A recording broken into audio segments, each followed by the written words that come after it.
तो चलिए प्रतियोगी परीक्षाओं के लिहाज से एक बहुत ही जरूरी कॉन्सेप्ट को समझते हैं। आज बात होगी पारिस्थितिक पिरामिड यानी इकोलॉजिकल पिरामिड्स की। सोचिए जरा, क्या ये मुमकिन है कि एक पूरे के पूरे इकोसिस्टम को उसके सारे जीव जंतुओं के साथ हम बस एक चार्ट पर दिखा दें? जी हाँ, बिल्कुल मुमकिन है। और इकोलॉजिस्ट्स इसके लिए एक बहुत ही शानदार टूल का इस्तेमाल करते हैं, जिससे किसी भी इकोसिस्टम का पूरा ढांचा सामने आ जाता है। अब इस पिरामिड को समझने के लिए हमें सबसे पहले इसकी नींव को समझना होगा, मतलब इसके बिल्डिंग ब्लॉक्स को, जिन्हें हम पोषी स्तर या ट्रॉफिक लेवल्स कहते हैं। इसे ऐसे समझिए कि ये किसी भी फूड चेन में एक जीव की जगह होती है।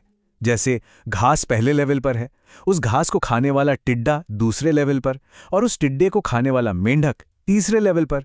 हर कोई अपनी अपनी जगह पर है। ये किसी भी फूड चेन की बुनियाद होते हैं, उसकी नींव। जैसे कि पेड़ पौधे और शैवाल, ये सूरज की रोशनी से अपनी एनर्जी खुद बनाते हैं और यहीं से पूरे इकोसिस्टम में जान आती है। अब आते हैं कंज्यूमर्स पर। ये वो जीव हैं जो अपनी ऊर्जा के लिए दूसरों को खाते हैं। जो सीधे पेड़ पौधों को खाते हैं वो प्राइमरी कंज्यूमर, जो प्राइमरी कंज्यूमर को खाते हैं वो सेकेंडरी, और ये सिलसिला ऐसे ही आगे बढ़ता रहता है। यहां देखिए, ऊर्जा का सफर कितना सीधा और साफ है। शैवाल से ऊर्जा गई छोटी मछली में, और फिर छोटी मछली से ये ऊर्जा चली गई बड़ी मछली में। एकदम सीधी लाइन। तो जब हम इन सभी लेवल्स को एक के ऊपर एक परत की तरह रखते हैं, तो जो शक्ल बनती है वही है हमारा इकोलॉजिकल पिरामिड। ये एक ही नज़र में पूरे सिस्टम की कहानी बता देता है। सबसे पहले बात करते हैं ऊर्जा के पिरामिड की। और ये एक ऐसा पिरामिड है जिसका एक नियम कभी नहीं टूटता। ये अटूट है। ये 10% का आंकड़ा बहुत जरूरी है। इसका मतलब ये है कि एक लेवल से दूसरे लेवल पर जाते हुए सिर्फ 10% एनर्जी ही आगे पहुंचती है। तो फिर बाकी 90% का क्या होता है? वो गर्मी के रूप में या शरीर की दूसरी क्रियाओं में खर्च हो जाती है। और इसी वजह से, क्योंकि हर लेवल पर इतनी ज्यादा एनर्जी बर्बाद हो जाती है, ये नामुमकिन है कि ऊपर के लेवल पर नीचे वाले से ज्यादा एनर्जी हो। इसीलिए ऊर्जा का पिरामिड हमेशा हमेशा सीधा ही बनता है। इसका बेस सबसे चौड़ा होता है और ऊपर की तरफ ये पतला होता जाता है। ये कोई इकोलॉजी का खास नियम नहीं है, ये तो फिजिक्स का एक बुनियादी नियम है, सेकेंड लॉ ऑफ थर्मोडायनामिक्स, जो कहता है कि एनर्जी कभी बढ़ नहीं सकती, सिर्फ घट सकती है या बदल सकती है। और यही नियम इस पिरामिड को हमेशा सीधा रखता है। चलिए अब कहानी में एक ट्विस्ट लाते हैं। बात करते हैं संख्याओं के पिरामिड की, जहां हमें पहला एक्सेप्शन यानी अपवाद देखने को मिलता है। एक घास के मैदान की कल्पना कीजिए। यहाँ लाखों घास के पौधे होंगे, उन्हें खाने वाले हजारों टिड्डे होंगे, और उन टिड्डों को खाने वाले शायद 150 मेंढक। तो ये पिरामिड एकदम सीधा बनेगा। लेकिन अगर हम इकोसिस्टम बदल दें तो एक विशाल पेड़ के बारे में सोचिए।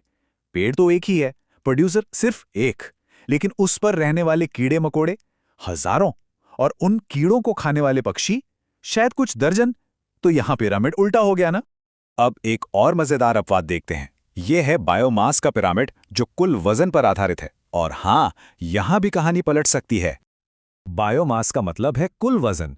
बस इतना समझिए कि अगर हम हर लेवल के सारे जीव जंतुओं को एक बहुत बड़े तराजू पर तौलें, तो जो वजन आएगा वही बायोमास है। जमीन पर तो ये सीधा ही होता है। जंगल के सारे पेड़ों का वजन वहां रहने वाले हिरणों से कहीं ज्यादा होगा। लेकिन समुद्र में कहानी बिल्कुल पलट जाती है। वहां छोटे छोटे समुद्री पौधे, जिन्हें फाइटोप्लैंक्टन कहते हैं, उनका कुल वजन तो कम होता है, पर वो इतनी तेजी से बढ़ते हैं कि वो अपने से कई गुना ज्यादा वजन वाली मछलियों की आबादी को पाल सकते हैं। तो यहां भी पिरामिड उल्टा हो गया। ठीक है, तो अब तक हमने जो भी देखा उसे जल्दी से समेटते हैं। सीधे और उल्टे पिरामिड के बीच का फर्क समझना एग्जाम के लिए बहुत जरूरी है।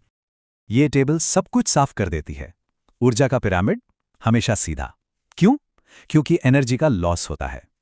संख्या और बायोमास, हाँ, ये उल्टे हो सकते हैं, जैसा हमने पेड़ और समुद्र के केस में देखा। तो सबसे जरूरी बात जो याद रखनी है वो है ऊर्जा का 10% नियम। संख्या बदल सकती है, वजन बदल सकता है, लेकिन ऊर्जा का बहाव हमेशा एक ही दिशा में होता है और हर कदम पर घटता जाता है। यही वो अटल कारण है कि ऊर्जा का पिरामिड कभी किसी भी हाल में उल्टा नहीं हो सकता। और अंत में एक सवाल छोड़ जाते हैं।